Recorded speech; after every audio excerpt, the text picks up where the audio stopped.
All righty, we just wrapped up session 7 on media and mass information with Dr. Kristin Lindholm. So what are your thoughts, man? Yeah, super interesting. I think how she talked about it, bringing it to like a Christian perspective, I think was really, really good. And what I took away from it was how important the disciplines are now more than ever. How important things like prayer, fasting. So we talk about the dangers of social media and media consumption and how she referred to it as gluttony, and how we're kind of gorging on this stuff. The antidote, which we'll unpack a lot later, is going to be the same the same Christian disciplines that have kind of always been there. We just need to be all the more intentional about practicing them.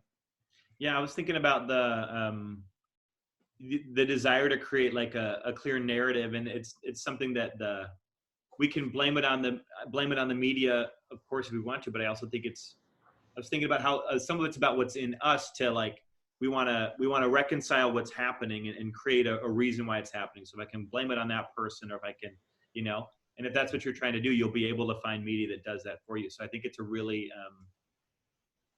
interesting to think about that idea of she talked about confirmation bias and just the things that we like to simplify and create themes or whatever to make it work in our brain. Mm-hmm. And like so much of what we've been talking about over the last couple of weeks, it's like, man, this is so complicated, and it's a lot more to think about and whatever. But it's important to, if we really want to find the truth in these things, to acknowledge that it's not as simple as that, and to really dig into it more.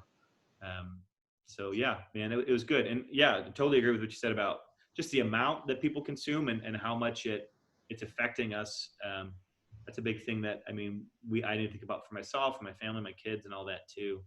It's huge. So Yeah, and I think we talked what you were saying and to the binary nature of media, and I think this is where the church has such an opportunity in our culture of getting to know real people who disagree with you and to talk about things. right. And which is kind of what this whole conference is all about, and the ability to communicate through our disagreements, which we're losing as a culture and we're not very good at anymore, as she pointed out. And the church really has a strong opportunity to show how we can disagree about some of these things and still love each other and still be close. I think that's something that we're going to have to learn. We're going to have to practice. We're really going to have to put this into practice because it's hard. It's not going to be easy to disagree and to learn these skills, but I think we have a really good opportunity here. For sure, man. It was great. Looking forward to one more tomorrow night.